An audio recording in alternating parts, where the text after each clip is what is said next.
तर नमस्कार मित्रांनो, घरोघरी मातीच्या चुली या आजच्या भागामध्ये आपण असे पाहणार आहोत की मोठा ट्विस्ट या मालिकेमध्ये आलेला आपल्याला दिसत आहे. मायेच्या केससाठी प्रसिद्ध वकील गीतांजली सारंजमे पुढे येतात.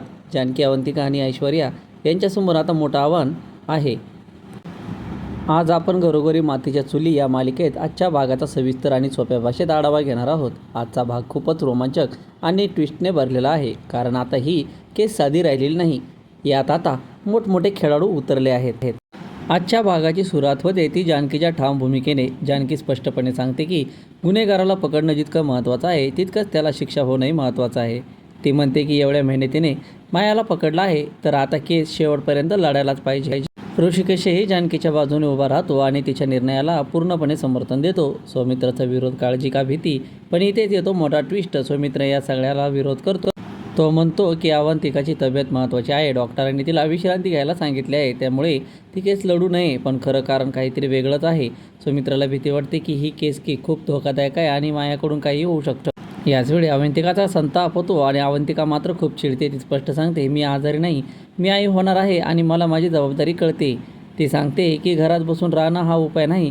ती मानसिकदृष्ट्या मजबूत आहे आणि केस लढायला तयार देखील आहे. दरम्यान माया मोठा डाव टाकते. ती एक खूप मोठी आणि प्रसिद्ध वकील निवडते, ॲडव्होकेट गीतांजली सारंजमे. गीतांजली सारंजमेची दमदार एंट्री होते. गीतांजली सारंजमे म्हणजे कोर्टातील एक व्यक्तिमत्व, पण ती सडेतोड उत्तर देते. कोर्टाचा निर्णय होईपर्यंत कोण बरोबर आणि कोण चूक हे कोण ठरवू शकत नाही. तिचा आत्मविश्वास पाहून सगळे थक्क होतात. कोर्टातील केस गीतांजलीची ताकद असते.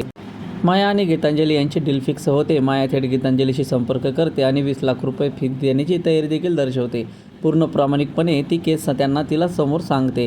त्याचवेळेस गीतांजली मात्र एक अट ठेवते. माझ्या पद्धतीने मी केस लढवणार, असं गीतांजली मायाला स्पष्टपणे सांगते. इकडे गीतांजलीनं केस घेतली की तिकडं लगेच टीव्हीवरती एक मोठी ब्रेकिंग न्यूज येते की माया कुलकर्णीची केस आता गीतांजली सारंजमे लढणार आहेत. हे ऐकून जानकी, अवंतिका आणि ऐश्वर्या हादरतात.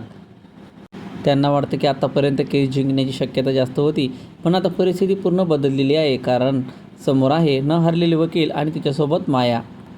सगळ्यांना टेन्शन असताना जानकी मात्र ठाम असते. ती म्हणते, सत्याच्या बाजूने नेहमी विजय होतो.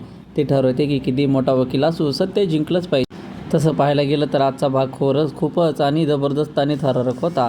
एका बाजूला सत्यासाठी लढणारे रणदेव कुटुंब, तर दुसऱ्या बाजूला जिंकण्यासाठी काहीही करणारी माया आणि तिची ताकदवान वकील गीतांजली. आता खरी लढाई सुरू झाली आहे. तर मित्रांनो, पुढील अपडेट बघण्यासाठी आपल्या यूट्यूब चॅनलला लगेच लाईक, शेअर, सबस्क्राईब करायला विसरू नका. भेटू लवकरच पुढील अपडेटमध्ये.